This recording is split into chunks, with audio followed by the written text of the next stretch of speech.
Welcome to Chillin' 101. We hope this video helps. Start by preparing a safe workspace. Level ground, chalk the wheels, and set the parking brake. Replace the timing belt on a 2006 Honda Odyssey at about 105,000 miles or when cracking or glazing appears. Gather tools, ratchets, breaker bar, torque wrench, jack and jack stands, 10 mm to 19 mm sockets, and a new timing belt kit with water pump, tensioner, and idler pulleys. Disconnect the negative battery terminal, drain coolant, and label or photograph belt routing for reference before removal. Support the engine using a jack under the oil pan with a block of wood and remove the passenger motor mount to gain access to the lower timing covers.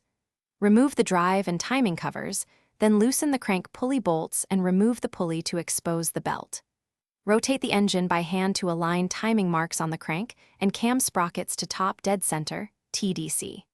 Loosen the tensioner and remove the old belt, then remove the tensioner, idler pulleys, and water pump for inspection and replacement. Install the new water pump, tensioner, and idler pulleys from the kit, replacing any cam or crank seals if leaking.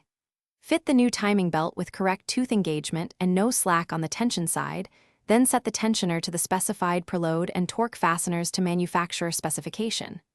Reinstall the crank pulley, timing covers, motor mount, and drive belts.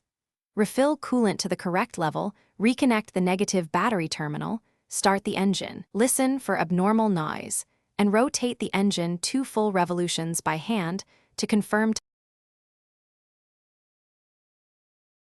Thanks for watching. Consider subscribing if we helped you.